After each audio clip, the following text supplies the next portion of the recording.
ਤੁਸੀਂ ਸਾਰਿਆਂ ਨੇ ਪਿਛਲੇ ਦਿਨੀ ਜਿਹੜਾ ਸਿੰਘੂ ਮੋਰਚਾ ਦੇ ਸਟੇਜ ਤੋਂ ਜੋ ਕੁਛ ਹੋਇਆ, ਮੇਰੇ ਪਰਿਵਾਰ ਨੂੰ ਉੱਥੇ ਸਟੇਜ 'ਤੇ ਲਿਆ ਕੇ ਜੋ ਕੁਛ ਕਹਾਇਆ ਗਿਆ ਮੇਰੇ ਖਿਲਾਫ, ਔਰ ਜਿਸ ਤਰ੍ਹਾਂ ਉਹਨੂੰ ਸੈਲੀਬ੍ਰੇਟ ਕੀਤਾ ਗਿਆ ਸਿੰਘੂ ਬਾਰਡਰ ਦੇ ਕੁਛ ਕੁ ਗਰੁੱਪ ਵੱਲੋਂ ਜਿਹੜਾ, ਔਰ ਜਿਸ ਤਰ੍ਹਾਂ ਦਾ ਨੈਰੇਟਿਵ ਉੱਥੇ ਬਣਾਉਣ ਦੀ ਕੋਸ਼ਿਸ਼ ਕੀਤੀ ਗਈ, ਉਸ ਦੇ ਸੰਬੰਧ ਵਿੱਚ ਅਸੀਂ ਅੱਜ ਪ੍ਰੈਸ ਕਾਨਫਰੰਸ ਕੀਤੀ ਹੈ ਤਾਂ ਕਿ ਲੋਕਾਂ ਨੂੰ ਕਲੀਅਰ ਹੋ ਸਕੇ ਵੀ ਮੈਂ ਆਪਣਾ ਪੱਖ ਵੀ ਰੱਖ ਸਕਾਂ ਵੀ ਜੋ ਕੁਛ ਇਹ ਕਰਾਇਆ ਹੈ। ਸਭ ਤੋਂ ਵੱਡਾ ਗੱਲ ਇਹ ਹੈ ਕਿ ਮੈਂ ਇਹੀ ਸਵਾਲ ਪੁੱਛਣਾ ਵੀ ਚਾਹੁੰਦਾ ਹਾਂ ਕਿ ਜਿਹੜੀ ਸੰਯੁਕਤ ਮੋਰਚੇ ਦੀ ਲੀਡਰਸ਼ਿਪ ਇਹ ਦਾਅਵਾ ਕਰਦੀ ਹੈ ਕਿ ਅਸੀਂ ਲੀਡਰ ਹਾਂ, ਸੰਘਰਸ਼ ਚਲਾਉਣ ਲਈ ਅਸੀਂ ਲੀਡ ਕਰਦੇ ਹਾਂ। ਸੰਘਰਸ਼ ਲੜਨ ਵਾਲਾ ਕੋਈ ਵੀ ਸਧਾਰਨ ਤੋਂ ਸਧਾਰਨ ਬੰਦਾ ਵੀ ਕੋਈ ਉਹਨਾਂ ਨੂੰ ਸਵਾਲ ਪੁੱਛ ਸਕਦਾ ਹੈ ਕਿ ਨਹੀਂ ਪੁੱਛ ਸਕਦਾ। ਮੇਰਾ ਸਿਰਫ ਇਹ ਉਹਨਾਂ ਨਾਲ ਜੇ ਕੋਈ ਹੈਗਾ ਮਤਭੇਦ ਹੈਗਾ ਜਿਹੜਾ, ਉਹ ਇਹੀ ਹੈ ਕਿ ਮੈਂ ਸਵਾਲ ਪੁੱਛਦਾ ਅਤੇ ਉਹ ਚਾਹੁੰਦੇ ਆ ਵੀ ਕੋਈ ਸਾਨੂੰ ਸਵਾਲ ਨਾ ਪੁੱਛੇ, ਔਰ ਉਹਨਾਂ ਨੇ ਲੋਕਾਂ ਦੀ ਜ਼ੁਬਾਨਬੰਦੀ ਕਰਾ ਰੱਖੀ ਹੈ। ਜਿਵੇਂ ਮੋਦੀ ਨੇ ਦੇਸ਼ ਦੇ ਅੰਦਰ ਇੱਕ ਨੈਰੇਟਿਵ ਬਣਾ ਰੱਖਿਆ ਕਿ ਮੋਦੀ ਦੇ ਖਿਲਾਫ ਬੋਲਣਾ ਜਾਂ ਮੋਦੀ ਨੂੰ ਸਵਾਲ ਪੁੱਛਣਾ ਦੇਸ਼ ਧਰੋਹ ਹੈ, ਇਸੇ ਤਰ੍ਹਾਂ ਦਾ ਨੈਰੇਟਿਵ ਇਸ ਮਾਫੀਆ ਗਰੋਹ ਨੇ ਉੱਥੇ ਬਣਾ ਰੱਖਿਆ ਹੈ ਕਿ ਜਿਹੜਾ ਸੰਯੁਕਤ ਮੋਰਚਾ ਦੇ ਇਹ ਜਿਹੜੇ ਕਥਿਤ ਆਗੂ ਨੇ, ਜਿਹੜੇ ਆਪਣੇ ਆਪ ਨੂੰ ਕਹਿੰਦੇ ਨੇ ਵੀ ਇਹ ਸਾਡੀ ਹੀ ਮੁੱਠੀ 'ਚ ਹੈ ਸਾਰਾ ਕੁਛ, ਜਿਹੜਾ ਕੋਈ ਸਾਨੂੰ ਸਵਾਲ ਪੁੱਛੂਗਾ ਉਹ ਮੋਰਚਾ ਵਿਰੋਧੀ ਹੈ।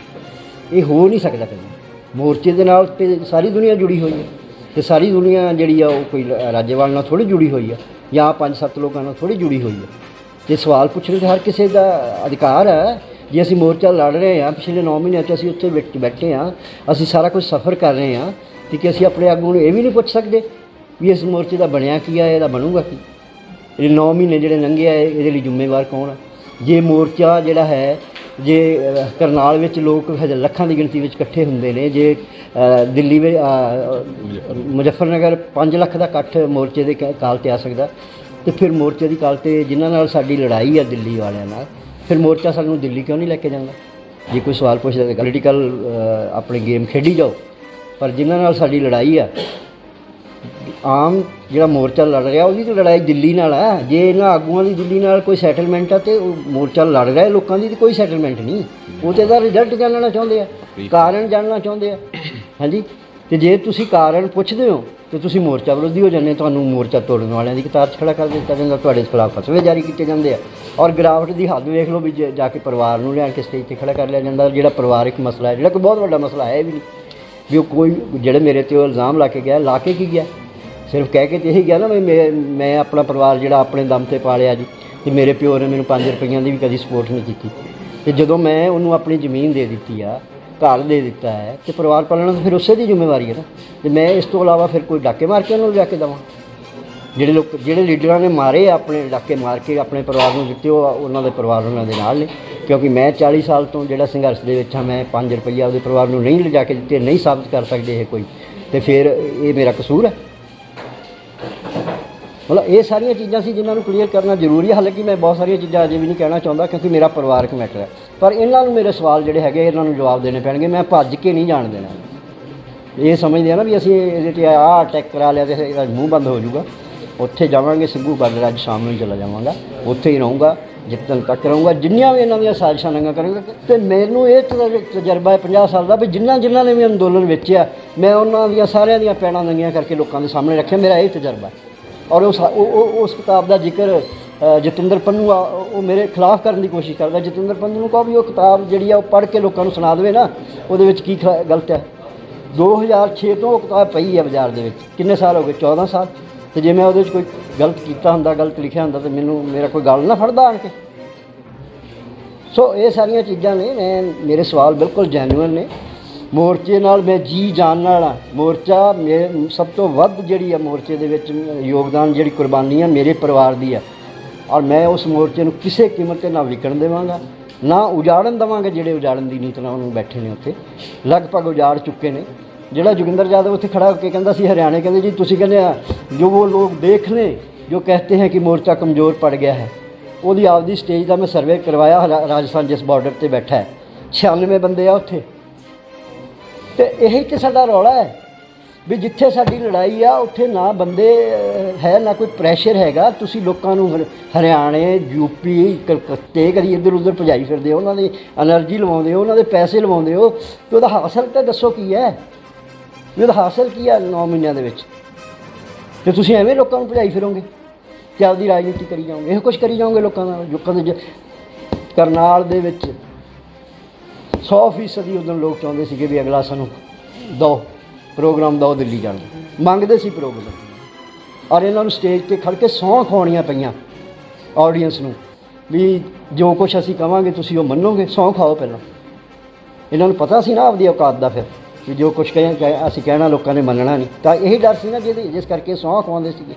ਸੋ ਇਹ ਸਾਰੀਆਂ ਚੀਜ਼ਾਂ ਨੇ ਲੰਗੀਆਂ ਚਿੱਟੀਆਂ ਹੈਗੀਆਂ ਜਿਹੜੇ ਇਸ ਗੱਲ ਨੂੰ ਇਸ ਤਰ੍ਹਾਂ ਨਾਲ ਇੰਟਰਪ੍ਰੀਟ ਕਰਦੇ ਨੇ ਵੀ ਅਸੀਂ ਮੋਰਚੇ ਦੇ ਵਿਰੋਧੀ ਹਾਂ। ਉਹ ਬਚ ਨਹੀਂ ਸਕਦੇ ਸਵਾਲਾਂ ਤੋਂ। ਇਹ ਝੂਠ ਬਹੁਤ ਇਹਦੇ ਨਾਲ ਰਹਿਣਾ ਨਹੀਂ। ਮੋਰਚੇ ਦਾ ਕੋਈ ਬੰਦਾ ਵਿਰੋਧੀ ਨਹੀਂ ਹੈਗਾ ਦੇਸ਼ ਦੁਨੀਆ ਵਿੱਚ ਬੈਠਾ। ਜਿੱਥੇ ਵੀ ਕੋਈ ਕਿਸਾਨ ਹੈਗਾ, ਮਜ਼ਦੂਰ ਹੈਗਾ, ਸਿੱਖ ਹੈਗਾ, ਨੌਨ ਸਿੱਖ ਹੈਗਾ, ਉਹ ਮੋਰਚਾ ਜਿੱਤਣਾ ਚਾਹੁੰਦਾ। ਪਰ ਮੋਰਚੇ ਦੇ ਆਗੂ ਨਾ ਤਾਂ ਉਹਨਾਂ ਨੂੰ ਲੜਾਉਣਾ ਚਾਹੁੰਦੇ ਆ, ਨਾ ਉਹਨੂੰ ਜਿੱਤ ਕੇ ਦੇਣਾ ਚਾਹੁੰਦੇ ਆ। ਮੋਰਚਾ ਖ਼ਤਮ ਕਰਾਉਣਾ ਚਾਹੁੰਦੇ ਆ। ਸਰਕਾਰ ਨਾਲ ਮਿਲੇ ਹੋਏ ਨੇ, ਮਿਲ ਕੇ ਖ਼ਤਮ ਕਰਾਉਣਾ ਚਾਹੁੰਦਾ ਔਰ ਲੋਕਾਂ ਨੂੰ ਉੱਥੋਂ ਡਿਮੋਰਲਾਈਜ਼ ਕਰਕੇ ਭਜਾਉਣਾ ਚਾਹੁੰਦੇ ਨੇ। ਅਤੇ ਅਸੀਂ ਲੋਕਾਂ ਨੂੰ ਭੱਜਣ ਨਹੀਂ ਦਿੰਦੇ। ਅਸੀਂ ਲੋਕਾਂ ਦੇ ਨਾਲ ਖੜ੍ਹੇ ਹਾਂ ਔਰ ਅਸੀਂ ਉੱਥੋਂ ਇਹਨਾਂ ਨੂੰ ਵੀ ਨਹੀਂ ਭੱਜਣ ਦਿੰਦੇ। ਕਾਮਰੇਡਾਂ ਨਾਲ ਹੋਏਗਾ ਜਿਹੜੇ ਪੰਜਾਬ 'ਚ ਸਾਡੀ ਵਿਚਾਰਧਾਰਾ ਦੇ ਕੱਟੜ ਦੁਸ਼ਮਣ ਨੇ। 1984 ਤੋਂ ਬਾਅਦ ਇਹਨਾਂ ਨੇ ਸਾਡੀਆਂ ਮੁਖਬਰੀਆਂ ਵੀ ਕੀਤੀਆਂ, ਸਾਡੇ ਕਤਲ ਵੀ ਕਰਾਏ ਨੇ। ਉਸ ਵਿਚਾਰਧਾਰਾ ਵਾਲਿਆਂ ਦੇ ਹੱਥ ਮੋਰਚਾ ਸਾਨੂੰ ਸਾਹਮਣੇ ਨਹੀਂ ਸੀ ਜਾਂਦਾ। ਅਤੇ ਦੂਜਾ ਉਹ ਪ੍ਰਭਾਵ ਵੀ ਇਹਨਾਂ ਨੇ ਖਤਮ ਕਰ ਲਿਆ।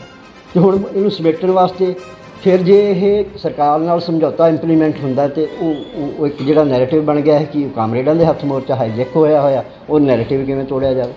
ਉਹ ਨੈਰੇਟਿਵ ਤੋੜਨ ਵਾਸਤੇ ਪੰਜਾਬ ਦੇ ਵਿੱਚ ਨਵੀਂ ਫਿਰ ਪੰਥਕ ਧਿਰ ਖੜੀ ਕੀਤੀ ਗਈ। ਉਹ ਤੁਹਾਡੇ ਸਾਹਮਣੇ ਆ ਜਾਏਗਾ ਸਾਰਾ ਕੁਝ ਨੰਗਾ ਚਿੱਠਾ। ਕਿਉਂਕਿ ਉਹ ਜਿਹੜੀ ਹੁਣ ਨਵੀਂ ਪੰਥਕ ਧਿਰ ਵਾਲੀ ਗਈ, ਉਹ ਸਾਰਿਆਂ ਦਾ ਪਿਛੋਕੜ ਜਿਹੜਾ ਹੈ ਉਹ ਵੀ ਸਾਰਿਆਂ ਦਾ ਨੰਗਾ ਚਿੱਠਾ ਵੀ ਉਹ ਕੌਣ ਲੋਕ ਨੇ, ਕਿੱਥੇ ਰਹੇ ਨੇ, ਉਹਨਾਂ ਦੀਆਂ ਪੈੜਾਂ ਕਿਹੜੀਆਂ ਘਰਾਂ ਤੱਕ ਜਾਂਦੀਆਂ ਨੇ, ਕਿਹੜੀਆਂ ਸਰਕਾਰਾਂ ਨਾਲ ਉਹਨਾਂ ਦੇ ਸੰਬੰਧ ਰਹੇ ਨੇ, ਕੀ ਕੁਛ ਉਹਨਾਂ ਨੇ ਕੀਤਾ। ਅਤੇ ਅੱਜ ਉਹਨਾਂ ਨੂੰ ਫਿਰ ਮਤਲਬ ਸ਼ਿੰਗਾਰ ਕੇ ਪੰਥ ਬਣਾਇਆ ਜਾਊਗਾ। ਫਿਰ ਉਹਨਾਂ ਨੂੰ ਸਿੰਘੂ ਬਾਰਡਰ ਲਿਜਾਇਆ ਜਾਊਗਾ। ਜੇ ਸਮਝੌਤਾ ਇੰਪਲੀਮੈਂਟ ਕੀਤਾ ਜਾਊਗਾ ਤਾਂ ਉੱਥੇ ਇਹ ਆਵਾਜ਼ ਵੀ ਆ ਜਾਏਗੀ, ਨਹੀਂ ਜੀ ਇਹ ਤਾਂ ਗਲਤ ਇਲਜ਼ਾਮ, ਕਾਮਰੇਡਾਂ ਨਾਲ ਥੋੜ੍ਹੀ ਸਮਝੌਤਾ ਹੋਇਆ, ਪੰਥ ਸ਼ਾਮਲ ਆ, ਪੰਥ ਜਕਾਰੇ ਲਾਏਗਾ ਉੱਥੇ ਵੀ ਸਾਨੂੰ ਪ੍ਰਵਾਨ ਆ। ਸੋ ਇਹ ਸਾਰੀਆਂ ਜਿਹੜੀਆਂ ਸਾਜ਼ਿਸ਼ਾਂ ਨੇ ਜਿਹੜੀਆਂ ਇਹਨਾਂ ਨੇ ਕੀਤੀਆਂ ਨੇ, ਮੈਂ ਉਹਨਾਂ ਦੇ ਵਿੱਚ ਅੜਿੱਕਾ ਕਿਉਂਕਿ ਮੈਂ ਜਾਣਦਾ, ਮੈਂ ਉੱਥੇ ਖੜ੍ਹਾ। ਬਾਕੀ ਤਾਂ ਪੰਥਕ ਧਿਰਾਂ ਇਹਨਾਂ ਨੇ ਭਜਾਤੀਆਂ ਇੱਕ ਇੱਕ ਕਰਕੇ ਸਾਰੀਆਂ ਆ ਗਈਆਂ। ਮੈਂ ਕਿਉਂਕਿ ਉੱਥੇ ਬੈਠਾ ਸੀ, ਮੈਂ ਨਵਰੀਤ ਦੀ ਵਜ੍ਹਾ ਕਰਕੇ ਬੈਠਾ ਸੀਗਾ ਅਤੇ ਮੈਂ ਇਹਨਾਂ ਨੂੰ ਚੁੱਭਦਾ ਸੀਗਾ ਵੀ ਇਹ ਬੈਠਾ ਹੈ ਜਿੰਨਾ ਚਿਰ, ਉਹਨਾਂ ਚਿਰ ਇਹ ਸਵਾਲ ਜਿਹੜੇ ਕਰਦਾ ਸਾਡੇ ਕੋਲ ਜਵਾਬ ਤਾਂ ਹੈ ਨਹੀਂ। ਹੁਣ ਕਿਵੇਂ ਇਹਦਾ ਜੂੜ ਕਿਵੇਂ ਵੱਢਣਾ ਔਰ ਇਹਨੂੰ ਜਲੀਲ ਕਿਵੇਂ ਕਰਨਾ, ਉਹ ਸਾਰੀ ਕਹਾਣੀ ਤੁਹਾਡੇ ਸਾਹਮਣੇ ਆ ਗਈ ਹੈ। ਅਤੇ ਮੈਂ ਜੋ ਕੁਛ ਕਹਿਣਾ ਸੀ ਮੇਰੇ ਖਿਆਲ ਕਹਿ ਚੁੱਕਾ। ਹੁਣ ਤੁਸੀਂ ਜੋ ਕੁਝ ਤੁਹਾਡਾ ਸਵਾਲ ਬਣਦਾ ਉਹ ਪੁੱਛ ਲਓ, ਜਾਂ ਆਪਣੀ ਜਥੇਬੰਦੀ ਦੇ ਬੈਠੇ ਨੇ ਨੌਜਵਾਨ, ਇਹਨਾਂ ਨੇ ਕੁਛ ਕਹਿਣਾ ਇਹ ਆਪਣੀ ਗੱਲ ਕਹਿ ਸਕਦੇ। ਕਾਫੀ ਚੀਜ਼ਾਂ ਜਿਹੜੀਆਂ ਹੈਗੀਆਂ ਬਾਪੂ ਹਰਦੀਪ ਸਿੰਘ ਡਿਬਡਿਬਾ ਹੋਰਾਂ ਨੇ ਸਾਡਾ ਸੀਗਾ, ਜਿਵੇਂ ਬਾਪੂ ਜੀ ਨੇ ਕਿਹਾ ਹੀ ਹੈ ਕਿ ਸ਼ਹੀਦ ਨਵਰੀਤ ਸਿੰਘ ਦੇ ਪਰਿਵਾਰਕ ਮਸਲੇ ਉੱਤੇ ਜਿਹੜਾ ਭੁਲੇਖਾ ਪੈਦਾ ਹੋਇਆ ਅਤੇ ਕੁਛ ਮੋਰਚੇ ਜਿਹੜੇ ਮੌਜੂਦਾ ਹਾਲਾਤ ਨੇ ਜਾਂ ਭਵਿੱਖੀ ਪੇਸ਼ਬੰਦੀਆਂ ਕੀ ਹੈਗੀਆਂ ਉਹਦੇ ਸਾਡੀ ਜਥੇਬੰਦੀ ਅਪਰੋਚ ਕੀ ਰੱਖਦੀ ਹੈ। ਕਿਉਂਕਿ ਬਾਪੂ ਹਰਦੀਪ ਸਿੰਘ ਡਿਬਡਿਬਾ ਨੌਜਵਾਨ ਕਿਸਾਨ ਮਜ਼ਦੂਰ ਯੂਨੀਅਨ ਸ਼ਹੀਦਾਂ ਦੇ ਸਰਪ੍ਰਸਤ ਨੇ।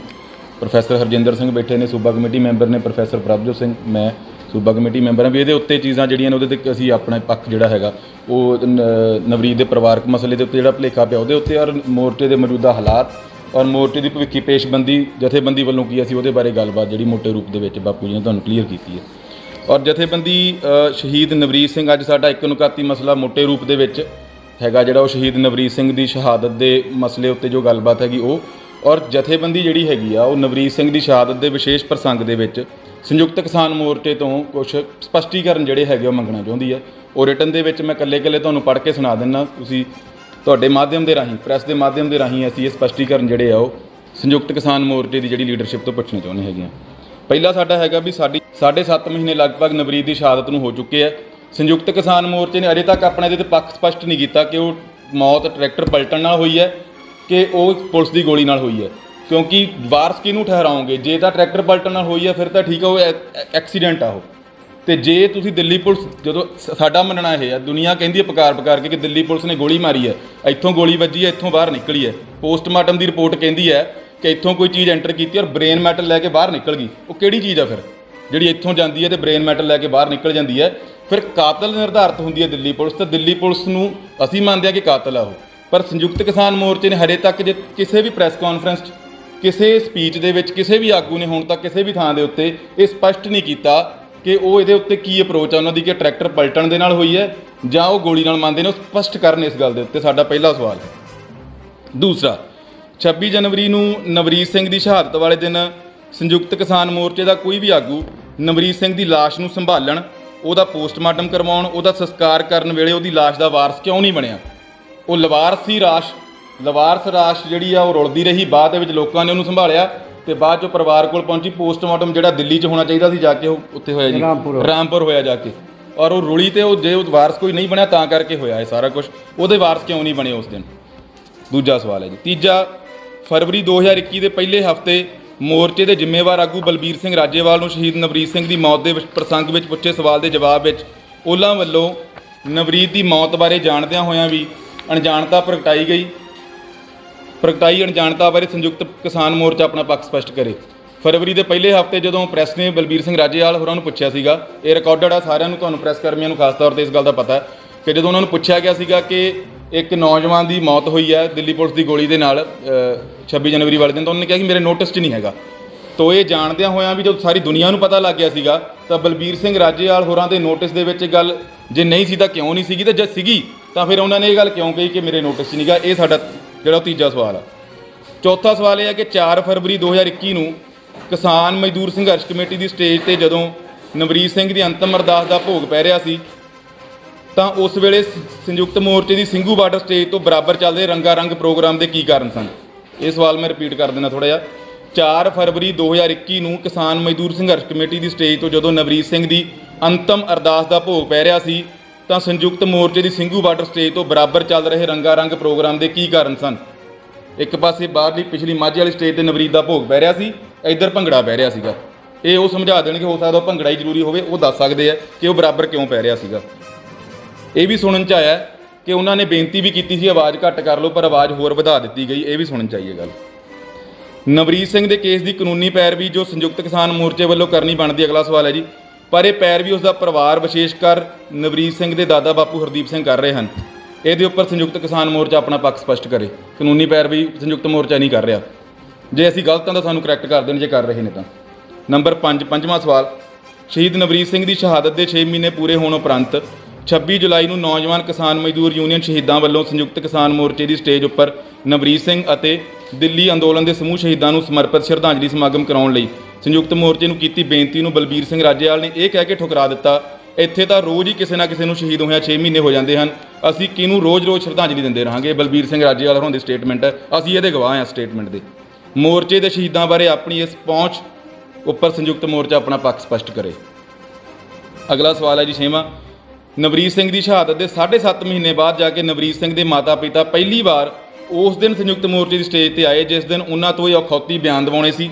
ਇੰਨਾ ਲੰਮਾ ਸਮਾਂ ਨਵਰੀਤ ਸਿੰਘ ਦੇ ਮਾਤਾ-ਪਿਤਾ ਦੇ ਸਨਮਾਨ ਦੀ ਯਾਦ ਕਿਉਂ ਨਹੀਂ ਆਈ? 7.5 ਮਹੀਨੇ ਨਵਰੀਤ ਦੀ ਸ਼ਹਾਦਤ ਨੂੰ ਹੋ ਗਏ, ਨਵਰੀਤ ਦੇ ਮਾਤਾ-ਪਿਤਾ ਨੂੰ ਸਿੰਘੂ ਦੀ ਸਟੇਜ ਤੋਂ ਬੁਲਾ ਕੇ ਕਦੇ ਸਨਮਾਨਿਤ ਨਹੀਂ ਕੀਤਾ ਗਿਆ। ਉਹ ਪਹਿਲੀ ਵਾਰੀ ਉਸ ਸਟੇਜ ਤੇ ਉਸ ਦਿਨ ਆਏ ਸੀਗੇ ਜਿਸ ਦਿਨ ਉਹਨਾਂ ਤੋਂ ਇਹ ਬਿਆਨ ਦਿਵਾਉਣੇ ਸੀਗੇ, ਉਸ ਤੋਂ ਪਹਿਲਾਂ ਉਹ ਕਦੇ ਨਹੀਂ ਆਏ। ਇਹ ਸਵਾਲ ਨੇ ਜੀ, ਔਰ ਪ੍ਰੈਸ ਦੇ ਮਾਧਿਅਮ ਦੇ ਰਾਹੀਂ ਅਸੀਂ ਇਹ ਸਵਾਲ ਜਿਹੜੇ ਹੈਗੇ ਸੰਯੁਕਤ ਮੋਰਚੇ ਤੋਂ ਪੁੱਛ ਰਹੇ ਹਾਂ। ਜਿਵੇਂ ਕਿ ਪਹਿਲਾਂ ਇੱਕ ਨੈਰੇਟਿਵ ਇਹ ਸਿਰਜਿਆ ਗਿਆ ਸੀ ਹੁਣ ਤੱਕ ਵੀ, ਜਿਹੜਾ ਵੀ ਚਾਹੇ ਕੋਈ ਆਮ ਕਿਸਾਨ ਸੀ ਚਾਹੇ ਨੌਜਵਾਨ ਸੀ, ਕੋਈ ਆ ਕੇ ਉੱਥੇ ਆਗੂਆਂ ਨੂੰ ਸਵਾਲ ਕਰਦਾ ਸੀ ਤਾਂ ਉਹ ਨੈਰੇਟਿਵ ਇਹ ਸਿਰਜਿਆ ਜਾਂਦਾ ਸੀ ਵੀ ਇਹ ਢਾਲ ਆਉਂਦੇ ਆ ਮੋਰਚੇ ਨੂੰ। ਪਰ ਸਿਆਣੇ ਕਹਿੰਦੇ ਜਿਹੜੀ ਚੁੱਪ ਹੁੰਦੀ ਜੇ ਸਮੇਂ ਤੋਂ ਲੰਮੀ ਹੋ ਜੇ ਤਾਂ ਉਹ ਫਿਰ ਬਹੁਤ ਜ਼ਿਆਦਾ ਖਤਰਨਾਕ ਹੋ ਜਾਂਦੀ ਆ। ਤੇ ਅੱਜ ਸਾਡੇ ਮੋਰਚੇ ਦੇ ਹਾਲਾਤ ਇਹ ਆ ਵੀ ਜੇ ਹੁਣ ਵੀ ਆਪਾਂ ਚੁੱਪ ਰਹਿੰਦੇ ਆ ਤਾਂ ਉਹ ਮੋਰਚੇ ਨੂੰ ਐਕਚੁਅਲ 'ਚ ਸਾਡੀ ਚੁੱਪ ਹੀ ਢਾਲ ਆ ਰਹੀ ਆ। ਸੋ ਜਿਹੜੇ ਸਵਾਲ ਪ੍ਰੋਫੈਸਰ ਸਾਹਿਬ ਹੁਣਾਂ ਰੱਖੇ ਆ ਅਸੀਂ ਇਸ ਤੋਂ ਪਹਿਲਾਂ ਵੀ ਰੱਖ ਸਕਦੇ ਸੀ, ਪਰ ਸਾਨੂੰ ਵੀ ਕਿਤੇ ਨਾ ਕਿਤੇ ਇਹ ਸੀ ਵੀ ਇੱਕ ਵਾਰੀ ਮੋਰਚਾ ਜਿੱਤ ਲਈਏ ਉਸ ਤੋਂ ਬਾਅਦ ਪੰਜਾਬ ਆ ਕੇ ਇਹਨਾਂ ਆਗੂਆਂ ਤੋਂ ਇਹ ਸਵਾਲ ਜਵਾਬ ਕਰਾਂਗੇ।